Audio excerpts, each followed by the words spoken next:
Hello traders. तो आज हम एक स्ट्रेटजी के बारे में बात करने वाले हैं। स्ट्रेटजी का नाम है पिवोट पॉइंट स्टैंडर्ड। इस स्ट्रेटजी के लोग आपसे 20,000 30,000 भी चार्ज लेते हैं। ये आज हम फ्री में देखने वाले हैं। इस स्ट्रेटजी में आपको सपोर्ट, रेजिस्टेंस, लेवल ये कुछ निकालने की ज़रूरत नहीं है। सिर्फ आपको इसको मास्टर करना पड़ेगा, इस पिवोट पॉइंट स्टैंडर्ड को। ये आपको मैं दिखाता हूँ। अभी लाइव मार्केट ही चल रहा है। यहाँ से S1 S2 से इसने ये रिजेक्शन लिया, इस कैंडल ने। आप देख सकते हैं 5 रेड कैंडल बनी है। S3 तक का टारगेट ले सकते हैं। S2 से रिजेक्शन मिला है। ये सिंपली ऐसे वर्क करता है। जब तक ये S2 और S3 के बीच में रहेगा ना, मार्केट साइडवेज रहेगा। इसके ऊपर या नीचे ही आपको बड़ा मूव मिलेगा, आप देख सकते हैं। अभी इसमें आप पी लाइन पर कैसे ट्रेड कर सकते हैं, इसके बारे में देखते हैं। आगे हमें जाना पड़ेगा, बैक टेस्टिंग करते हैं। ये देखिए, ये पी लाइन है ना, ये आपको दिखाता है। ये एवरेज लाइन भी बोलते हैं। यहाँ से ही आपको देखना है। पी लाइन के नीचे अगर क्लोज देता है 5 मिनट का कैंडल, तो आप S1 तक का टारगेट ले सकते हैं। यहाँ से आप देख सकते हैं नीचे क्लोज दिया, S1 तक आया। और फिर भी आप देखिए, दूसरे दिन भी S2 के नीचे क्लोज दिया, 5 मिनट का कैंडल, S2 तक आया, आप देख सकते हैं।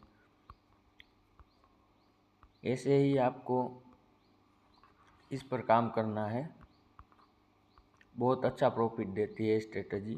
यहाँ पर आप देखिए, S3 के नीचे क्लोज दिया, S4 तक आया,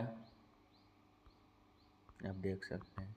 अभी आपको इस लाइव मार्केट में ट्रेड करना हो तो आप ये देख सकते हैं, S2 के ऊपर क्लोज करें तो कॉल साइड में जाएगा, S3 के नीचे क्लोज करे तो ये S4 तक आएगा। अब थियरी में आप समझ लेते हैं स्ट्रेटजी के बारे में। ये चैट जीपीटी में हमने पूछा है पिवोट पॉइंट स्टैंडर्ड स्ट्रेटजी, आप देख सकते हैं। प्राइस पिवोट के ऊपर ओपन करे bullish base, price pivot point के नीचे ओपन करे तो बेरिश बेस। ये आप देख सकते हैं। ब्रेकआउट स्ट्रेटजी, बेरिश ब्रेकडाउन, दोनों का आपको बताया है। प्राइस पी के ऊपर सस्टेन करे तो R1 तक का टारगेट ले सकते हैं। R1 भी ब्रेकआउट करे तो R2 R3, ये 2 टारगेट आपको मिल सकते हैं। प्राइस पी के नीचे सस्टेन करे, पी लाइन के नीचे, तो पहला टारगेट S1 होगा। S1 भी ब्रेक करे तो दूसरा टारगेट S2 होगा। आप रिवर्सल स्ट्रेटजी में भी इसका यूज़ कर सकते हैं। R1 पे रिजेक्शन मिले तो सेल कर सकते हैं, S1 पे बाउंस मिले तो बाय कर सकते हैं। प्रो टिप भी आपको समझाया। स्ट्रॉन्ग ट्रेंड डे में R2 S2 तक मूव कॉमन है। मतलब जब ट्रेंडिंग मार्केट होगा तब आपको R2 तक का भी टारगेट मिलेगा, S2 तक का भी टारगेट मिलेगा। ये आप फॉरेक्स में भी यूज़ कर सकते हैं, गोल्ड में, BTC में, सिल्वर में, सभी जगह स्ट्रेटजी आपको काम करेगा। और इसको भी अगर ज़्यादा एक्यूरेट करना है तो आप इसमें EMA भी ऐड कर सकते हैं। ये सब EMA RSI ऐड करेंगे तो आपको और एक्यूरेसी मिलेगी। अगर आप चाहते हैं इसके भी वीडियो बने तो हम इसमें भी एक वीडियो बनाएंगे जिसमें हम RSI ऐड करेंगे, EMA ऐड करेंगे।